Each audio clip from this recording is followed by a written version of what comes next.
essencializados, né? Essencializados. Categorias dadas a priori. Categorias a priori. Toda essa tá bom, obrigada. Então, é muito interessante isso, né? É admitir que toda a história da humanidade é uma história de sobreposição e imposição. Ponto final.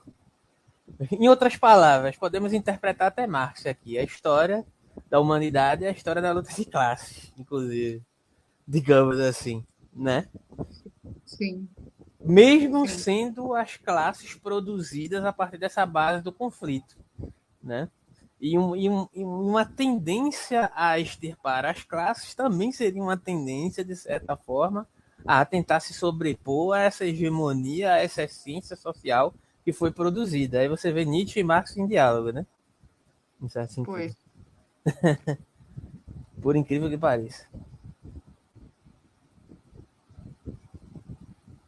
Marx era muito mais brilhante que muitas pessoas sem que dão adentro aos textos dele supõem que ele não fosse. Mas enfim. E aí ele segue, né? Jamais deixou de haver sangue, martírio, sacrifício, enquanto o homem sentiu a necessidade de criar em si uma memória. Os mais horrendos sacrifícios e penhores, entre eles o sacrifício dos primogênitos, as mais repugnantes mutilações, as castrações, os mais cruéis rituais de todos os cultos religiosos. Todas as religiões são, no seu nível mais profundo, sistemas de crueldade. E aí você vai ver isso, infelizmente, em todo tipo de religião, inclusive, mesmo diante de certas religiões que não estão, de certa forma, no cerne da questão eurocentrada, né? Essa ideia da crueldade, de um certo tipo de crueldade específico, que é uma crueldade que tende a gravar uma memória no indivíduo, digamos assim, né? Tudo isso tem origem naquele instinto que divisou na dor o mais poderoso auxiliar da mnemônica. Em determinado sentido, isso inclui todo o ascetismo. Né? E aí vai entrar o que o Gabriel falou aqui, de certa forma, que eu mencionei igual a psicanálise. Será que a psicanálise também não é uma forma de produzir determinadas subjetividades essencializadas e etc., a partir de um determinado discurso sobre a subjetividade? Do que ela se difere do sacerdote ascético?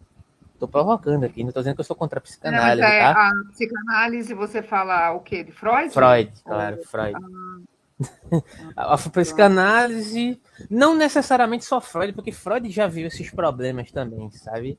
Mas é o freudismo, é o que surge a partir de Freud, é o fã-clube, saca o que eu tô querendo dizer? Ah, sim. A viagem.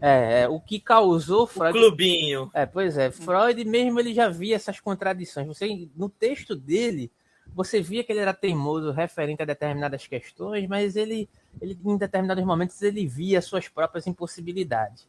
Mas aí sempre tem, né, as apropriações, e infelizmente a psicanálise acabou se tornando não de um todo, né? Não estou dizendo que vamos descartar a psicanálise por conta disso. Eu gosto da psicanálise, acho que ela é importante, continuo achando, né? Mas eu acho que tem certos usos que se fazem da psicanálise a partir de certas totalizações de Freud e a partir de coisas que o próprio Freud disse, que vão nesse sentido aqui da crítica que a gente está elaborando aqui referente ao sacerdote ascético, sabe? E aí é que se torna perigoso. Mas, enfim. Cadê? Em determinado sentido, isso inclui todo o ascetismo. Algumas ideias devem se tornar indeléveis, onipresentes, inesquecíveis, fixas, para que todo o sistema nervoso e intelectual seja hipnotizado por essas ideias fixas. E os procedimentos e modos de vida ascéticos são meios para livrar tais ideias da concorrência de todas as demais, para fazê-las inesquecíveis. Você vê o que ele está dizendo aqui? Ele diz assim, isso é uma forma de essencializar os conceitos e você, de certa forma, tem uma vida praticamente que você já nasce e alguém te dá uma forma, olha, a vida é isso e isso, e não há nada além disso. Então, o modo de você viver é o modo de você se enquadrar em um contexto cultural específico que já está pré-determinado. Então, não há lugar para criatividade nessa vida, né? É vestir a carapuça e acabou. Entende? É basicamente isso que ele está dizendo aqui, né? Então, quanto pior de memória a humanidade, tanto mais terrível o aspecto dos seus costumes. Ou seja, mais abominável, mais não civilizado, mais não racional, né, digamos assim. Em especial, a dureza das leis penais nos dá uma medida do esforço que lhe custou vencer o esquecimento e manter presentes nesses escravos momentâneos do afeto e da cobiça algumas elementares exigências do convívio social. Nós, alemães, sem dúvida, não nos consideramos um povo particularmente cruel e de coração duro, menos ainda um povo particularmente leviano e limitado a um instante. Mas basta lançar os olhos às nossas antigas legislações penais para compreender o quanto custa nesse mundo criar um povo de pensadores, quer dizer, o povo da Europa no qual ainda hoje se pode achar o máximo de confiança, seriedade, falta de gosto, de objetividade e com que essas qualidades têm direito de criar toda espécie de mandarins da Europa. Gabriel mencionou uma questão, né, o que eu lembro no enquanto anterior sobre os mandarins da Europa, a Rose também mencionou, a Rose, perdão, alguma coisa referente a gente ter essa síndrome de vira-lata de que olha que tudo que vem da Europa é muito bom, é tudo muito bonito, é tudo muito glamouroso, né? Isso aí eu lembro que vocês comentaram, né? Que tem a ver com essa questão aqui, né? O que é que Nietzsche está dizendo? Ele está dizendo que a cultura alemã é uma verdadeira porcaria, de acordo com aquilo que ele, digamos assim, está criticando aqui, né? Em certos aspectos. Né? E aí ele prossegue. Esses alemães souberam adquirir uma memória com os meios mais terríveis para sujeitar seus instintos básicos, plebeus, e a brutal grosseria destes, pense-se nos velhos castigos alemães, como apedrejamento, além de já fazer cair a pedra no moinho sobre a cabeça do culpado. A roda, a mais característica invenção, a especialidade do gênio alemão no reino dos castigos, o empalamento, o dilaceramento, e ele está descrevendo todos os processos de produzir memória dentro dessa perspectiva da cultura do povo alemão. Também, né? Europeu. Né? Pisoteamento por cavalos, esquartejamento, a fervura do criminoso em óleo ou vinho. Será que isso é suficiente para produzir memória? Eu acho que é, né? Corte de tiras, a excisão da carne do peito e também a prática de cobrir o malfeitor de mel e deixá-lo às moscas sob o sol ardente.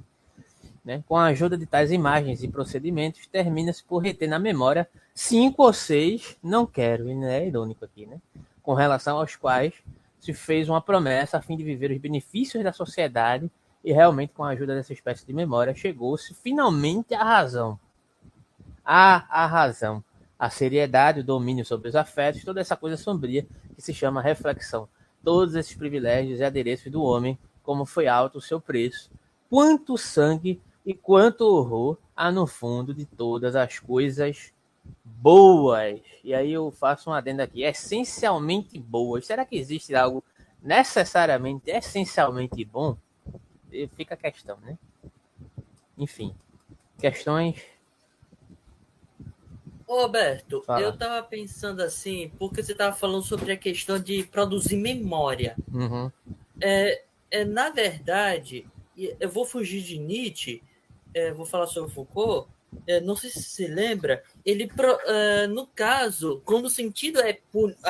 A questão é no sentido de punição, você produziu a punição, o sentido do castigo é punir a pessoa.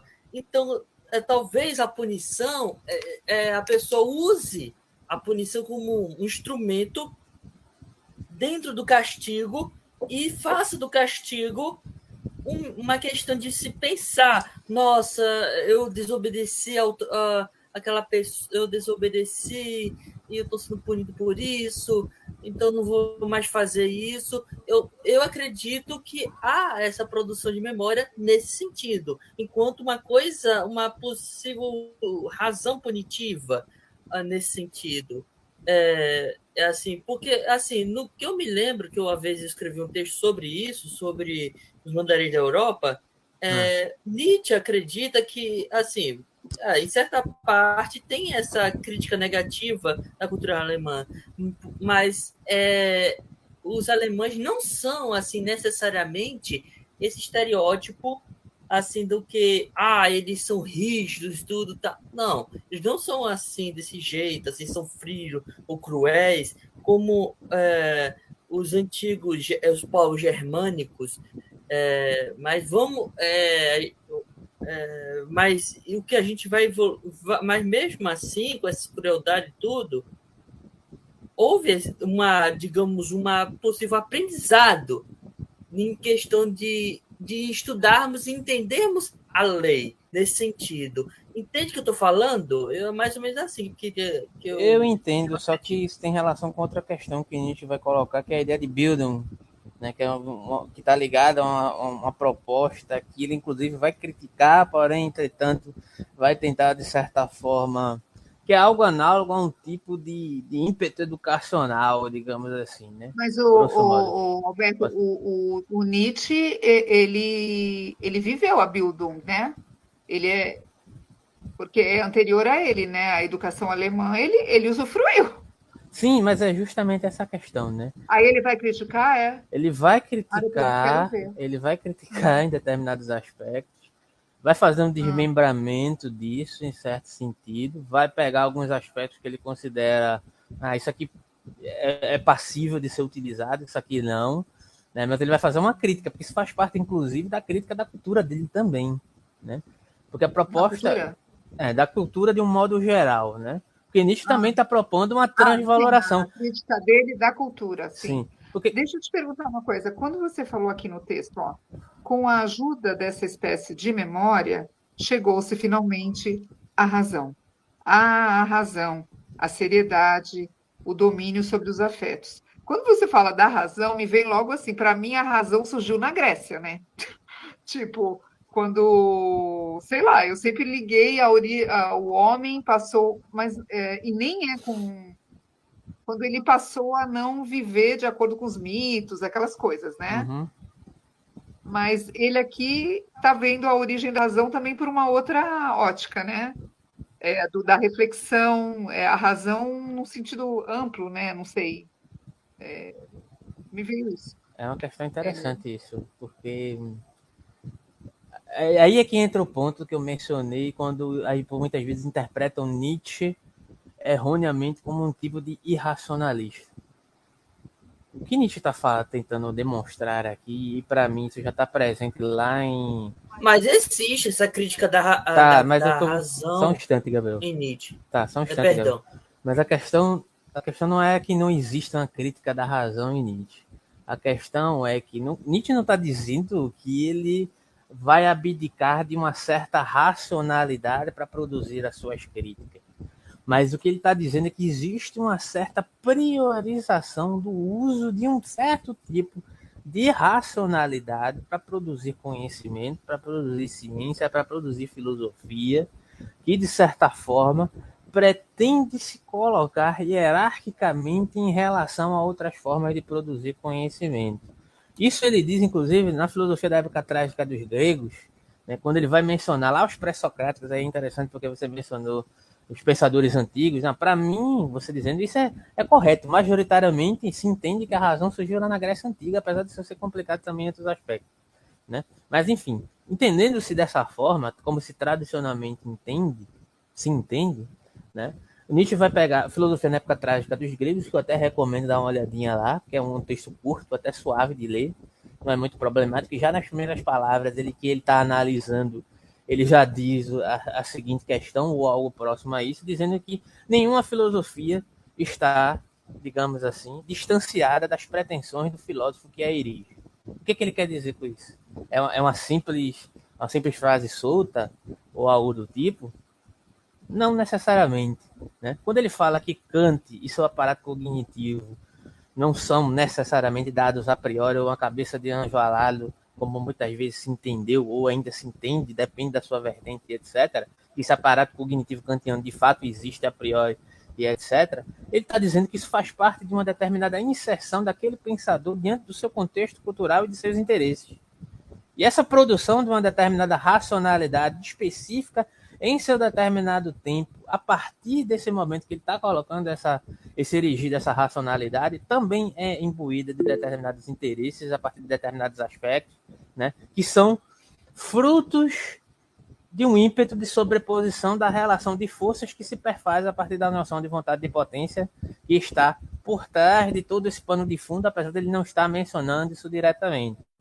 Ou seja, não existe produção de conhecimento desinteressada. Isso aí Foucault também vai pegar de Nietzsche. Foucault está altamente influenciado sobre essa questão. E por mais que Foucault, nas suas obras, ele mude a forma pelo qual ele vai lidar com várias outras questões, mude o método, né? Isso ainda é uma questão importante nas principais obras de Foucault. É a questão da produção do conhecimento diante de um determinado ímpeto normativo de um interesse da produção daquele determinado conhecimento, e o próprio Nietzsche não se coloca distanciado